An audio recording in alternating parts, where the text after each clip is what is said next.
Welcome to CIAC's Glory Days Podcast. I'm your host, Jada Mirabelle, and today I'm joined by the 2024 Division I Boys Ice Hockey State Champions, Notre Dame West Haven. I'm joined by an all-time great Connecticut ice hockey coach, Larry Vieira, and two Notre Dame West Haven captains, Lukacs Delmonico and Dylan Bankowski. Thank you all for joining me today. I'm so excited to have you onto the podcast. Thanks for having us. Of course. So Notre Dame hockey had an awesome season last year and has had a very successful run these past few years, making an appearance in the 4 past Division I state championships. And I have no doubt that this season's going to be another great one, but it'll be a little bit different because you'll be kicking it off in War Road, Minnesota, one of the best hockey cities in the country, to play in a Christmas tournament against some of the best Minnesota hockey teams. So what is the plan and mindset heading into that tournament to play against those Minnesota teams? We're just looking to put Notre Dame on the map outside of Connecticut. Mm-hmm. You know, we've made our mark in Rhode Island, we've made our mark in Mass, and I just want to keep raising the bar. Mm-hmm. That's the bottom line. So that was my plan. I set it around in April, and I came up with this master plan. So we'll see how happy we are. December 29th, Mm-hmm. we'll see how happy we are. Yep. Mm-hmm. It'll be awesome practice, though. Yeah, 100%. You'll be battle-tested when you come back to Connecticut. Yeah.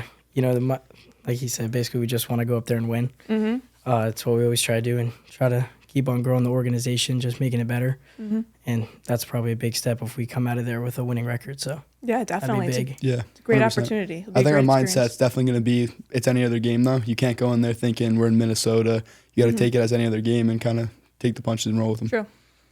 And so this is an elite tournament. How did it come about with getting a spot to play in this?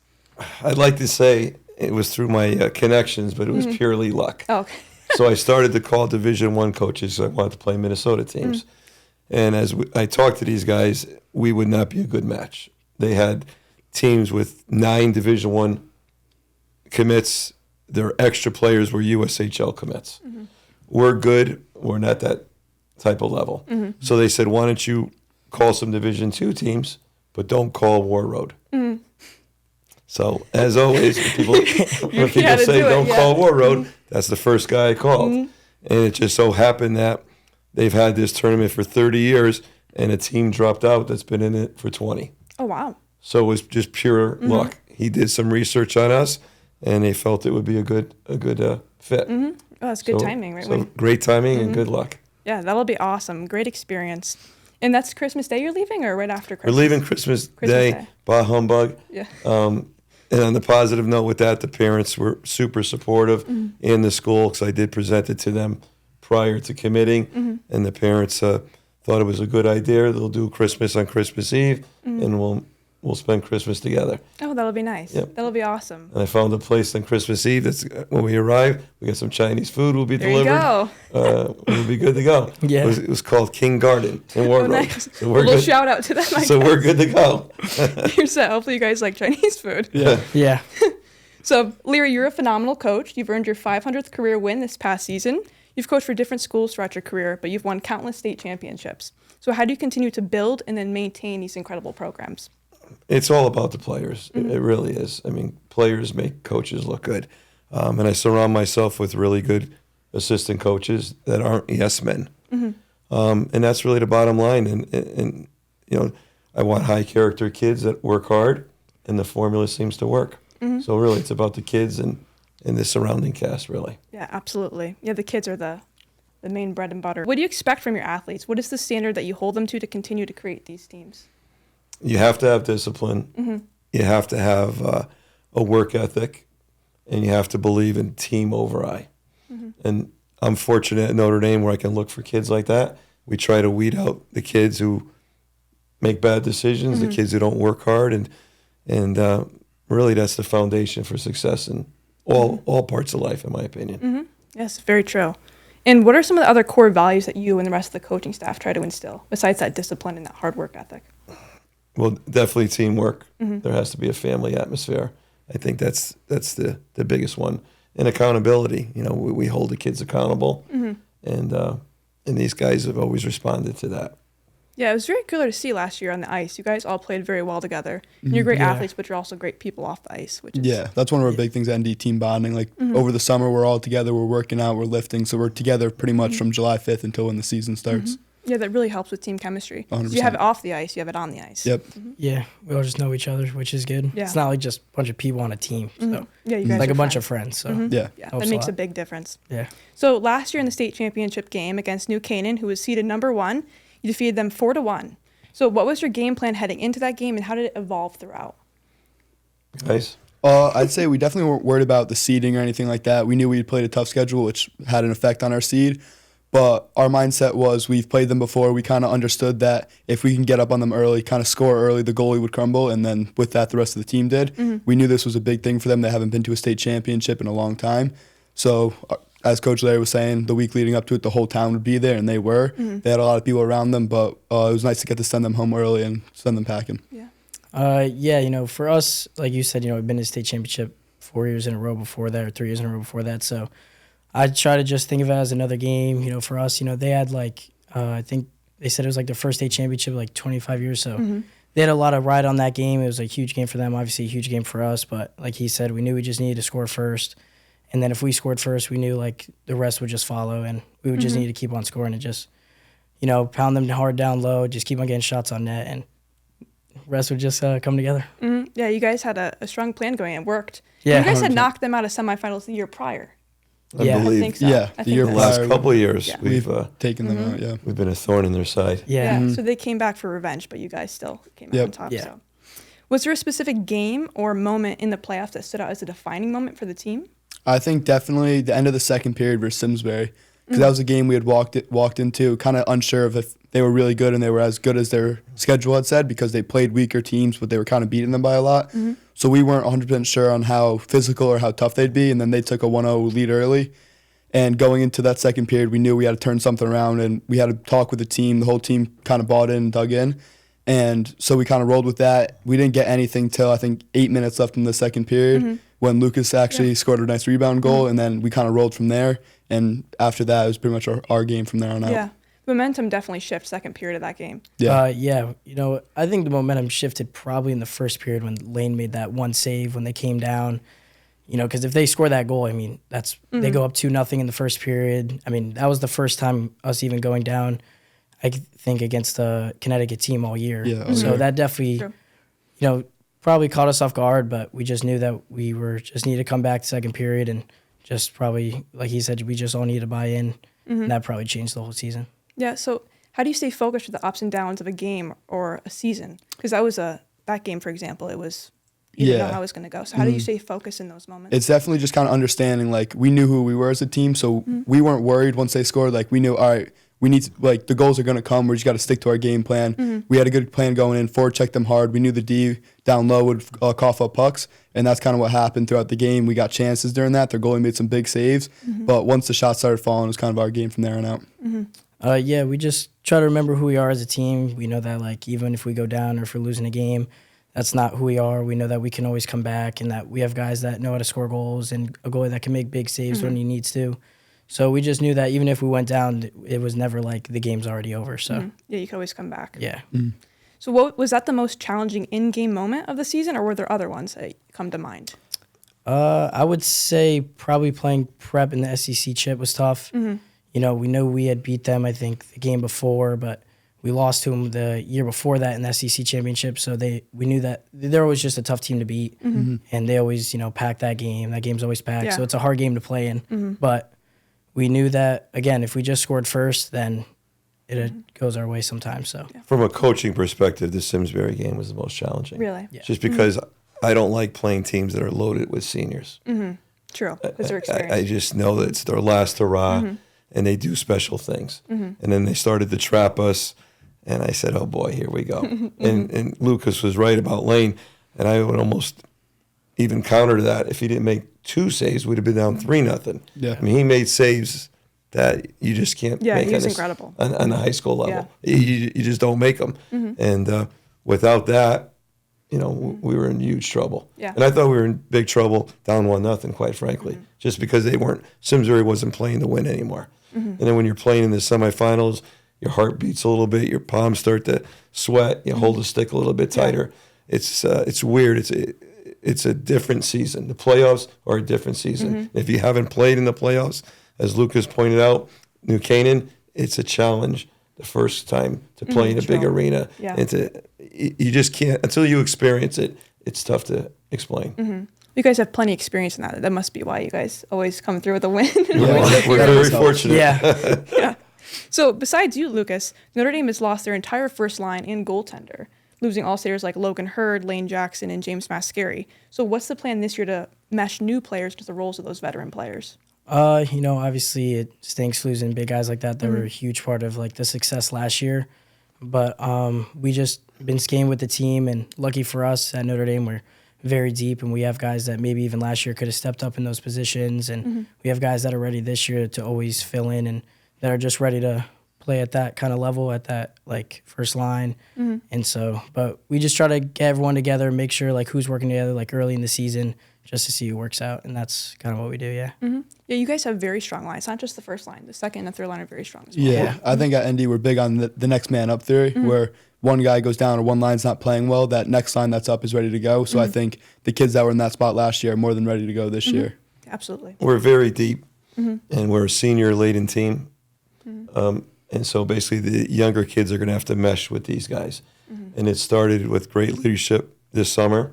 And I don't have any doubt that the younger guys will mesh. And the younger guys are going to be juniors that have been around the program. It's not like they're going to be brand new, but we might have some younger kids that might grab a roster spot. But the kids that have been waiting, they understand the culture. They understand what the expectations are. So losing the guys we did, it's tough to replace. So we will see how much we miss them as we move along. But we feel that we have a good bunch of kids ready to step in. Yeah, you guys have a strong roster to help replace them. So how do each of you prepare mentally and physically for a game? How do you get into that winning mindset? I just try to think of it as like enter the game. I try to think. I don't try to make games blown out of proportion, like too big. Like one game is bigger than the other, even though it is true. But I just try to treat every game like every game is the biggest game, so that I can just play the same. Sometimes I just put on my headphones, listen to music. My music choice is probably not the best. I probably listen to the Trolls music from the Trolls movies. The Trolls music? Yeah. I didn't expect that from you. The Trolls music. I okay. did. Yeah, so I just put that on. Do you like that movie, Lucas? I do. It's a good movie. It just puts me in like a good mood, because sometimes when I'm on the ice, I can maybe be a little mean. So I try to get in a good mood before the game and just try to, smile, have fun, and then when we get on the ice, it's all business. Okay, that's a good strategy. Whatever works for you. Yeah. Do you listen to any movie soundtracks? Not quite like that. My music's a little different. I'm normally on the speaker, so that's a big thing for me, kind of getting the music, setting the tone for the team, but also, like Lucas said, not blowing games out of proportion. Yeah. Everything's just another game. One game might be more important or might mean more, but at the same time, it's just 5 guys on the ice, and you have your teammates. So I trust my teammates. I know that if I have a bad play or a bad shift, that they're going to come up and help me out. So I trust that and kind of roll with that throughout the game. Yeah, those are both really good ways to think about it. You don't let the pressure get to you. Just take it as a normal game. Yeah. So as individual athletes, what does training look like for you in the off season? I spend a lot of time in the weight room in the off season, and so I play lacrosse in the off season, so I'm on the field a lot, so I'm staying active, because it's a big thing. You can't, if you sit down and take that time for granted and just wait, every kid that's around you is going to get better. So the kids that are taking advantage of that get better, and all you are is behind when the season starts. So I like to stay active, stay doing something. Even if I'm not in the weight room that day, I'll be out of the field or doing something physically active. Yeah, like he said, I just like to stay active. I play baseball, so we're in the weight room for baseball too. So I'm never really fully stopping. I also try to just stay on the ice, like private lessons, or maybe just playing with like a summer team or a spring team, so I don't get away from being on the ice, as I don't want to get rusty. Yeah. I just try to think about like the next year going, like last year I was just thinking about going in my senior year. I wanted to be the best I could for this year, because hopefully we can try to win it again. And everyone needs to be at their best for that to happen. Yeah. It's so important to stay active throughout your off season. Yeah. And a big advantage we have at ND is the summer workouts we do. So not only are you working out, but you're also with the team. So as the team's getting better, you're getting better, and you're also building that chemistry for the upcoming season. That's very true. So how do you think that the new CIAC rule allowing for practice 2 days a week for 2 hours per session will help benefit your team and other teams for the season? Do you think it's going to... I think it's a positive. Absolutely. CIAC did a great job approving that, and it just gives us a chance to work with the student athletes more than we would. So the kids did get a chance to skate for a limited period of time, along with the off-ice stuff, which we can do year-round. So I think it's a positive. Yeah, some extra time to Absolutely. get the team ready and get them together. So what games are you most looking forward to this year, and which ones do you think will be the biggest challenges, besides War Road, of course? Yeah, I would say I always look forward to playing like prep because it's just always a big game. There's always a lot of people there. It's just a big rivalry, and I just always want to beat them. But they're also like a huge challenge. So that's probably one of the biggest challenges we're gonna have this year, trying to beat them, and probably Darien and New Canaan. They're always strong, and those are just games that a lot of people always go to. So those are just the most fun games to play in for sure. Yeah, I'm with Lucas there. Like, prep's always a fun game to play in. When we play Darien at home towards the end of the season, we're going to play New Canaan. I'm very excited for those games because those are good teams from last year. I'm also excited to play Simsbury again, kind of because we got to play them last year. They're on our schedule this year, which hasn't happened. So I'm excited to get to see them and see how they are without all the seniors they had last year. But I think one of our big games this year is Archbishop Williams, which is an out-of-state team, which we know is good, and that'll be towards the end of the season. So we're hoping we have everything figured out by then. We can kind of give them our best shot. You have a really stacked schedule this That's year. actually where my dad went to high school. Really? Archbishop Williams. Oh, really? Or maybe he could give you some tips. Braintree, and Yeah, tricks. hopefully. Massachusetts. Oh, nice. Yeah, the schedule is packed. And that's one of my brain I can't think of the word, but in April when I came up with the Minnesota thing, I also want to improve our schedule even further. And that's the only way we're going to attract good kids to Notre Dame. That's the niche that kids want to play high school. It has to be on that level. If not, they won't come. That's true. That's how you compete with those academies and those prep schools. Yeah, I think that's also a huge advantage we have, like, kind of with the summer workouts and then the strength of schedule. It kind of gets us ready for those playoff games and those big pressure situations where we might be down a goal or might have to come back in a tough game where it's 0-0 late and kind of get that goal. I think those games are huge for us. Yeah, because you've already played in those high-pressure moments at the beginning of the regular season. So it gets you ready. So heading into this next season, what do you think all of your strengths are as a team? Besides the strong roster and the experience, do you have any others that come to mind? think definitely the experience. Like Coach said, we're a senior-laden team, so we have a lot of experience from last year, from kids that are stepping up into these big roles this year, and I think they're very capable of. But I also think from like a captain's perspective, I've gotten to see these kids play, so I understand. Like, I've spent 3 years on varsity, so I know like how certain kids play, like what their nicks are, and like the little things which on the ice is just more chemistry, which is going to only affect us and benefit us more. We are one of the strongest teams I've ever coached. I mean, we just finished up our weight room, and our average for our bench is the highest it's ever been. Really? Wow. We have many guys benching over 200. One kid at 245. Others around 185, 175, and that's impressive. That is. For a hockey team. I know football, they focus more than hockey, but we're very strong. We're big. So depth, I truly feel we have a lot of depth. Yeah, that'll make a big difference. Yep. Yeah. So, Dylan and Lucas, as captains, how will you both help to lead the team this season, along with Nick Stevenson, Max Schroeder, the other two captains? So I feel definitely all four of us kind of have a role. We know, like, we have vocal leaders. We have leaders that are kind of going to be more friendly with the younger guys that can kind of help them out, give them that lean, like that shoulder to lean on when they're struggling. And I also feel like we have quiet leaders who are there to pick up, like, just lead by example, maybe not yell and scream between periods, but kids are going to see them working on the ice and they're going to be like, oh, I got to work like that. But also the 12 senior skaters we have this year, along with the 2 goalies, kids are going to be looking up to them. Like, our younger guys are going to be watching them and paying attention to them. So I don't think it's only the captains leading the team this year. I think it's going to be huge having the seniors buy in and understand that we're not here to mess around. Like, this is a serious year, and every kid's going to see that and want to be like that. It's a really good perspective. Yeah, like he said, I feel like us having a lot of seniors helps with like having a lot of leadership on the team, because even though we are the captains, the seniors too, they should help out and should always, be like there for the kids and just making them understand what it's like to play for Notre Dame. And I feel like that's one thing that we have to do is make kids understand what it's like to be on this team and how we like always like to buy into winning and accept your role, because we need guys that, even if it's a 4th line role, whatever it is, doesn't matter. It's an important role in the team and it helps us win. So we just need people to understand that. Yeah, it's a big team effort. And there's such a strong culture at Notre Dame hockey. It's not like every hockey team. It's a very strong culture. I think most kids have bought into the idea that we're here to win. We don't want to, it's not about who's going to score the most points for the team. It's about every little thing on the ice, like who's going to forecheck the hardest, who's going to get a hit to get the team momentum switched. So I think this year is going to be a big year for that and kind of buying into that mentality. Yeah. All those little things add up. Yep. So if you had to choose one motto or one mantra heading into this next season, what would it be? Just buying in. Buying in. Like our team mentality is this year is we can't, because senior-laden teams often can kind of get lazy and kind of like think that it's going to be given to them. We know that's not going to happen this year. There's great teams in the league this year, so it's definitely going to be hard.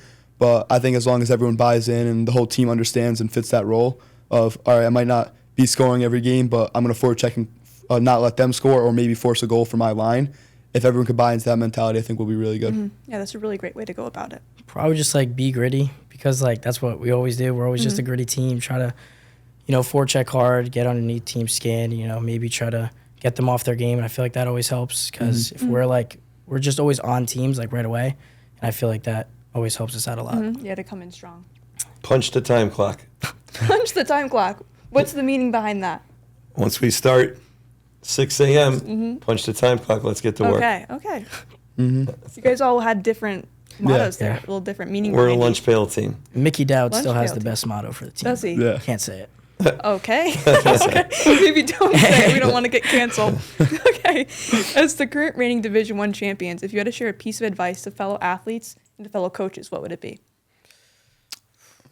I think one of the big things is kind of have fun with it because there's games like last year we had a rough start. We were losing some out-of-state games and kind of got down on ourselves and people weren't enjoying it. And then once we realized all right, just kind of have fun, go out there, it's hockey. Because a lot of times people forget that you're playing the sport you loved as a kid. So if you just kind of sit there and realize that, you're going to have a lot more fun. And with the fun comes the winning because that's where the team chemistry aspect comes in. That's very true. It's a fire answer. That is, yeah. How are you going to top that? Fire answer. Fire answer. Oh, Lucas is locked in. I'm locked in. Probably just, I guess don't give up because, like he said, we lost, I think, the first game of the year, which was kind of a surprise because, we all thought, we were going to beat that team, and then we lost pretty badly, actually. But then, we just bounced right back, and then we won a big game against Catholic Memorial. And I feel like that really set the tone for the rest of the season, winning that big game, because the year before that, they beat us pretty badly. And then we were able to beat them in a shootout. And then we knew that we were ready to go after that and that we were going to be a strong team again. And then we just went all the way. Yeah. Enjoy the moment. Enjoy the moment. Goes by It's good. quick. It does. For the, Yeah. Fire answer. for the parents. Fire Another answer. fire answer. I like that. It is I a feel, fire I feel like I'm always saving high. Fire answer. They use that. And you just, I always tell the parents and the players that it's going to be over like that. It's true. Yeah, take It it goes moment quick. by moment. Yeah, and if you put the love for the sport first and that you're playing out there with all of your friends, that's what really makes it. So now we're going to head in some rapid questions. These are a surprise. So first thing that comes to your mind is the answer, all right? Okay. Larry, favorite song? Stairway to Heaven. Ooh. Led Zeppelin. Okay, good one. I didn't know if you were going to go with the Trolls song. No, I'm going to listen to Trolls when I get home now. Trolls just want to have fun. Gonna have Listen I to do like Pat Benatar too, but these guys have no clue who she is. No, probably You not. either. No. Yes, I do. Okay. Come on, yeah. Is that Hit Me With Your Best Shot? Very good. See? I You do got know me. some stuff. Banks, overtime or shootout? Overtime. Lucas, favorite sport to watch besides hockey?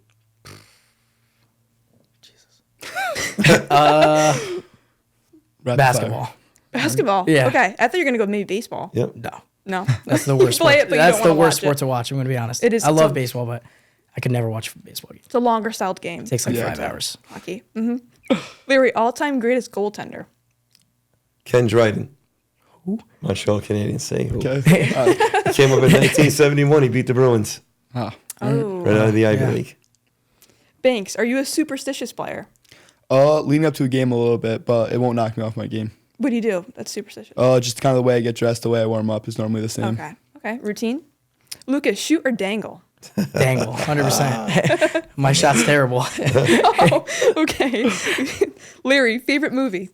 Good, the Bad, the Ugly. Yep. The best We movie knew that was ever. coming. Really? Ever. Watch Okay. it. That's I got- If you're can't say I've super watched bored, that. you have nothing to do. It's Watch 2.5 hours. That It's the movie, best. wow. that That's movie long. has made people run a lot of laps around the Yeah, track. that question right there has made a lot of kids do laps Really? and push-ups. Yeah, Yeah, Why? Because he always Oh. asks like a random person, a freshman or freshman sophomore. who obviously has no idea what the answer is. Oh. What's his favorite movie? You It's quiz always him? the good, the bad, the ugly, and they have no idea. Never get Wow. it. Okay. Well, And maybe I have, next I year. have the they'll tattoo know. on my leg. Do you really? That's why I asked them. Oh, I figure okay. if they were observant, they could figure would it out. notice. And they never figured it out. If they didn't watch, they I probably don't think wouldn't anyone know knows what the character. tattoo No. is.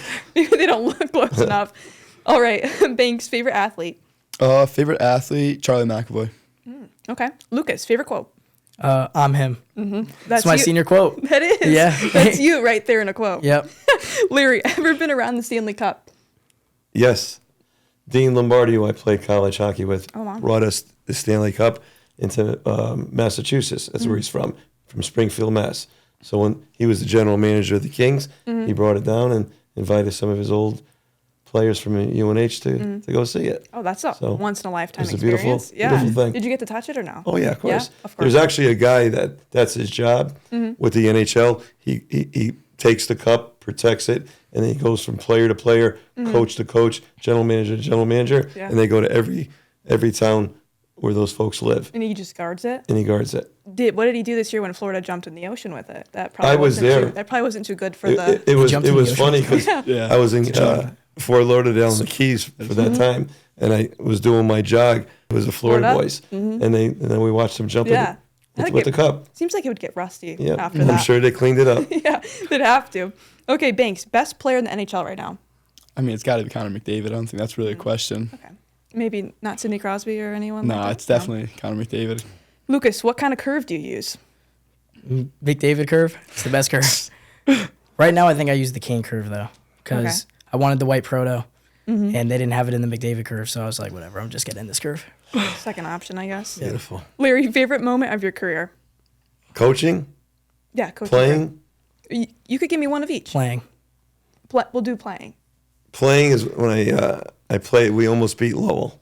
They had 56 shots. I played really, really well, but we came up short. And you played for UNH, was it? Yes, That was D2 at the time? that was D2, D2 and they were D2. And coaching, I mean, there's just so many. There's so many. I would probably think the first time we won a state championship at Notre Dame was special. I'm sure, yeah, that had to be. So, Banks, best piece of advice you've ever been given? Probably my dad. He always told me growing up, appreciate everything, expect nothing. So it's kind of like a work hard mentality. He always told me like, you can't go into something thinking it's gonna be given to you. Like it's kind of our mentality for this year. Like we're not gonna be given a state championship or an SEC championship, so we got to work for it. You got to go out there and work for it. Yeah, that's a really good piece of advice. Lucas, favorite move in a breakaway? Listen it. Favorite move on a breakaway? Probably like I did it one time in like Bantams. I like did fake in between the legs and then I brought it back, and then I brought it back again, and then I went back in and scored. Okay, fancy. Maybe we'll see that this year at No, Notre Dame? no, no. Yeah, we'll see. No. Please, no. No. I Too peaked shall in we? Bantams, so probably not. Okay, Coach, what type of style does a Larry Vieira team play? I feel it's boring. Boring? I really do. Oh, okay. I always tell these guys if they can't score on us, they can't beat us. So we don't take a lot of chances. Yeah. We pick our spots, and we're gritty and we compete and we attack in the defensive zone. But I think it's a little dry. Boring? I think you guys are fun to watch. I don't think it's too boring. There's other teams that are wide open, but I hope we're fun to watch. That's from our perspective, my perspective. Boring. I get, it's just the basics. I mean, you're strong in all the basics. Yes. I guess. Okay. Banks, is it called clear tape or sock tape? Clear tape. Clear tape. Or unless you're West Van Halen, Cleep. Yeah, We had a Tyler kid West last Van year. Halen, he called it Clape. He called Cleep? it Cleep. all year. Try to convince me it was called Clape. I was like, So stop. I kind of It's a like different it, but I'm sticking with clear tape. Clear for now. tape? Yeah. Are you clear tape too? It's definitely clear tape. gotta If you be say clear tape. if you say Socko, It's not. sock Socko, tape, Clape. Clape, it just It's You're clear wrong. tape. you're not Okay. allowed. Do you have a? Are you clear tape or sock tape? If they say clear, I'll It's go clear. clear. Okay. Yep. Good answer. Lucas, greatest NHL center of all time, All time. or just your favorite if you can't think of the all time. My favorite is probably Milan Lucic. Played for the Bruins. Used to lay people out, so Yeah, that's that true. was always fun. Larry, favorite hockey drill. Hockey drill. I love the 45-second drill. Yeah. That's going to happen at 6 o'clock, about 6:01 in the morning. December Kids are going to have to 2nd. do Bright blue and line, red line, blue line, all the way down and back within 45 seconds. Wow. So Okay. we're going to see who's in shape and who's not. It's light work. It says Light it work. says a lot about It does. certain players. I'm sure it does. Yeah, that must not make you feel too good at 6 in the morning. It's not always fun. It separates the. It does, I guess. The boys Yeah. from the men. Yep. Banks, hat trick or game winning goal? Game winning goal, 100%. Good answer. Lucas, biggest role model? My uncle Brett, Your the goat. Go. Shout out, Brett. Larry, favorite rink to play at? Favorite rink to play at? Wow, that's a great question. The thinker. Favorite rink? Any rink that we win a game at. Okay. What an answer. That was Fire a good answer. That covered everything. Yeah. Then it's a nice rink. It's like, yes, anything where there's a win. Okay. Banks, favorite celly? The fishing rod cell I hit last year was You did that in Simsbury. semis, right? Yep, Yeah. that was my favorite. Yeah, that was a good one. Enough of that. The student section, that's when they gotta jump like fish after that. I Yeah. don't think they They caught didn't on. didn't get it. They didn't catch on to that. Okay, Lucas, pregame hype song besides the Trolls. I didn't. Ice Ice Baby. Okay. Yeah. Okay. Besides Trolls, if I'm not listening to Trolls, it's like Ice Ice Baby. Okay. It's a big switch. I was gonna say you got some versatile playlists right there. A little bit. That's of why I everything. stay in the office during that time. You don't know Let what you're them gonna do hear. their thing. Yeah. Yeah. All right. So, lastly, on the Glory Days podcast, we always like to wrap up by asking our guests, "What do you think the purpose of high school sports is?" Probably just honestly, besides just becoming better at players for the sports, probably just being able to make new friends and bonding, because that's something that you always do during high school sports. And you have that. You can have that your Yeah. whole life. Those friendships. Yeah, 100%. Like Lucas said, making those friends, the memories. Also, like the little things, like the working hard, like not expecting stuff, kind of earning it, because that's a way better feeling than being given something. So I think kind of having that mentality in life. Yeah, it's a good life skill to learn. Transferring the skills that we utilize in practice and in games into real life, because they go hand in hand. Yeah, No doubt. definitely. Yeah, you're going to learn so much from all your years playing hockey. So, yeah, that's awesome. Well, thank you so much for joining me on the podcast today, and I wish you all the best of luck in the upcoming season. You're the best. you. Thanks for Thank having you. us. Of course.